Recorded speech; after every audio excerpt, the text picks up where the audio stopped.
Keputusan menjadi seorang petani merupakan hal yang mulia. Selain profesi ini memberikan bahan makanan kepada orang lain, petani juga bisa menjaga keseimbangan alam, menjaga dan memelihara ciptaan Sang Kuasa. Namun, menjadi seorang petani juga bisa menjadi profesi yang kurang menguntungkan, terutama dalam hal pemasaran. Adanya monopoli harga dari para tengkulak dan alur pemasaran yang kurang memihak telah meletakkan petani dalam kungkungan serta mematikan posisi tawar petani terhadap harga produknya. Untuk memutus rantai pemasaran yang kurang memihak petani, maka diperlukan strategi dan kerjasama untuk mencari peluang-peluang yang lebih menguntungkan petani.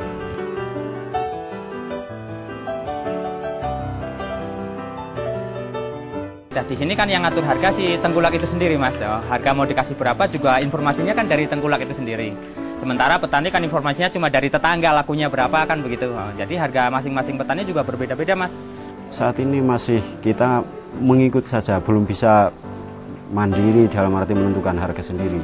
Kita masih mengikuti tengkulak, sementara tengkulak saja juga ya belum begitu berpihak pada petani. CIP, sebuah lembaga yang memiliki perhatian terhadap masalah pertanian, terutama dalam hal pemasaran, bekerjasama dengan LPTP, mengadakan suatu kegiatan yang bernama FBS atau Farmer Business School.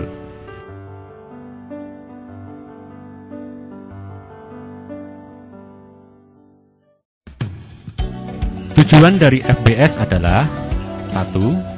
Secara umum mempelajari sistem pertanian secara luas yang lebih menguntungkan bagi petani. 2. Mencari peluang inovasi pasar untuk menyusun strategi, kepercayaan, koordinasi, kerjasama antar petani, produsen, dan pelaku pasar. 3. Meningkatkan posisi tawar dan keberlanjutan penghidupan petani sayur. Sedangkan tujuan khusus dari pelaksanaan FBS adalah 1. Mengidentifikasi dan menganalisis aktor pasar dan peranannya. 2. Melakukan analisis dan prioritas peluang pasar. 3. Mengembangkan inovasi, melakukan riset dalam menyiasati pasar. 4. Mengembangkan strategi untuk menjaga kualitas dan kuantitas produk. 5. Serta mengembangkan kepercayaan bisnis.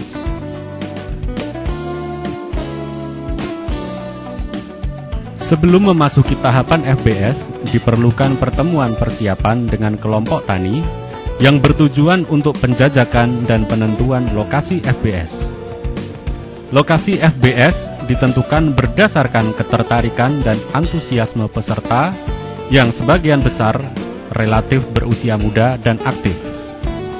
Selain itu, dilakukan pula penyusunan draft modul dan bahan belajar FBS, perumusan pembagian peran antar lembaga dan dinas.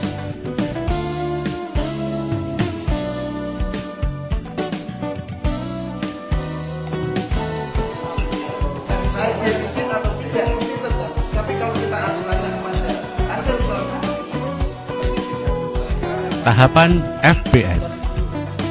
Dalam menjadikan pelaksanaan FBS sukses, maka diperlukan beberapa tahap. Tahap yang pertama adalah kontrak belajar. Kontrak belajar dilakukan untuk membangun kesepakatan antara tim fasilitator dengan peserta dalam melakukan seluruh rangkaian kegiatan.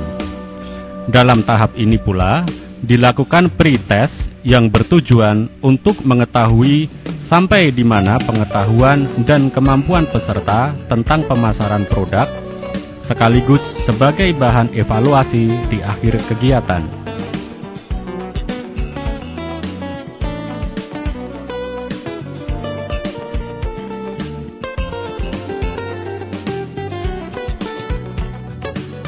Tahap selanjutnya adalah pemaparan konsep pemasaran. Konsep pemasaran perlu untuk dibahas mengingat posisi tawar petani selaku produsen lemah, sehingga berakibat lemahnya petani dalam menentukan harga produk serta ketidaktahuan petani mengenai selera pasar. Sehingga FBS berusaha merubah konsep penjualan yang hanya berfokus pada promosi dan laba ke konsep pemasaran yang lebih menekankan pada kepuasan konsumen.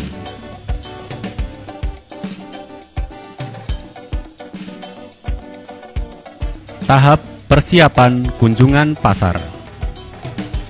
Persiapan ini merupakan serangkaian kegiatan untuk mempersiapkan kunjungan pasar, mulai dari menggagas perencanaan dan bentuk pemasaran kentang di Cirebon, Yogyakarta, dan Solo, penyusunan dan penyempurnaan draft pertanyaan untuk masing-masing pelaku pasar, baik pasar modern, pasar tradisional, serta home industry, serta perencanaan pemberangkatan peserta.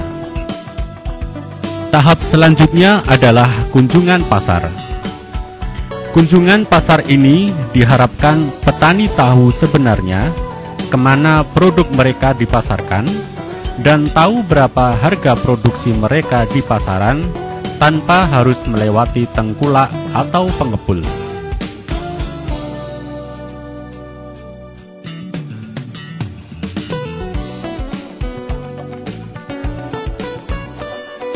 Tahap selanjutnya adalah analisis hasil kunjungan. Analisa dilakukan untuk mengetahui informasi apa saja yang didapatkan selama kunjungan pasar, seperti asal produk, harga produk, jenis produksi yang diminati, peluang-peluang serta ancaman baik di pasar tradisional atau pasar modern. Hasil analisa ini nanti akan digunakan untuk bahan analisis SWOT dan pembahasan mengenai kekuatan dan kelemahan pada pertemuan selanjutnya. Pembahasan kekuatan dan kelemahan ini meliputi aset, produksi, pasca produksi, modal, jaringan kerja, dan organisasi petani.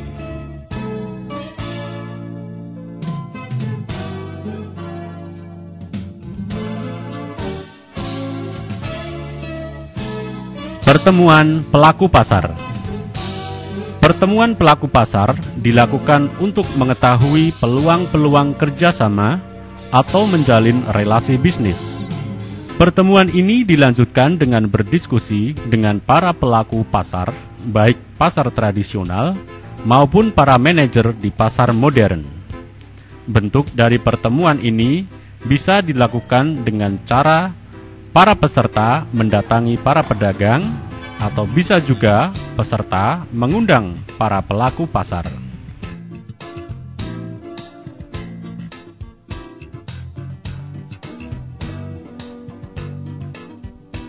Inovasi. Inovasi dilakukan dengan melakukan grading, packing, dan labeling. Grading dilakukan untuk memilah ukuran besar kecil kentang ABC, AL, DN, TO, PL, dan rindil sesuai dengan permintaan pasar. Kemudian juga melakukan packing dengan uji coba memberikan kemasan produk, baik kemasan plastik maupun kemasan jaring, serta pemberian label pada kemasan produk. Sehingga kegiatan ini dilakukan untuk memberikan penampilan yang menarik pada produk, sehingga diharapkan dapat menarik perhatian calon konsumen. Dalam inovasi ini pula dilakukan penghitungan biaya.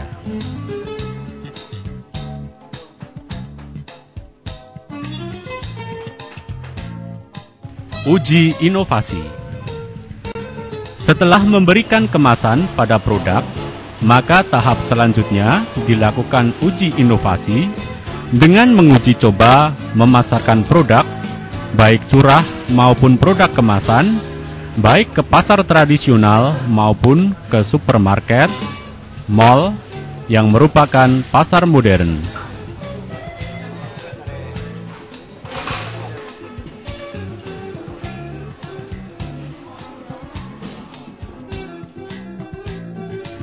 Pengamatan dan analisis uji inovasi. Produk yang telah dipasarkan diamati untuk mengetahui laku tidaknya produk, termasuk seberapa besar minat konsumen terhadap produk. Berikut perhitungan BOP dan persen keuntungan dari setiap produk yang telah dan akan dipasarkan. Selain itu juga dilakukan proses sharing atau penyampaian pendapat baik dari peserta, fasilitator maupun pelaku pasar.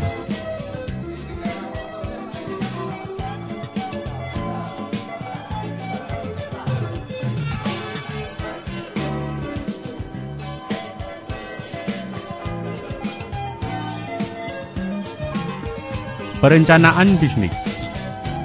Perencanaan bisnis dilakukan untuk memberikan pengetahuan kepada para petani seperti apa bisnis plan sebenarnya, kemudian melakukan penyusunan bisnis plan.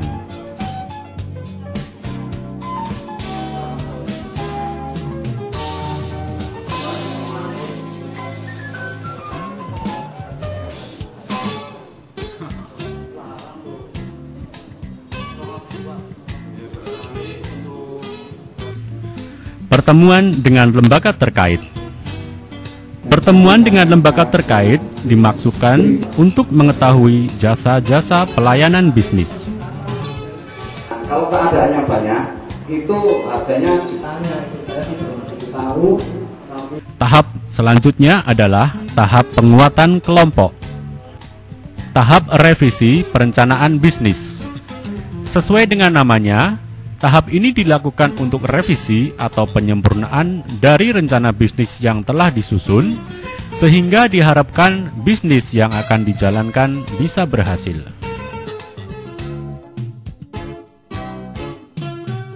Launching produk atau peluncuran produk. Tahap terakhir dari pelaksanaan FBS adalah peluncuran produk. Sampaikan juga bahwa kegiatan ini rencananya tepat.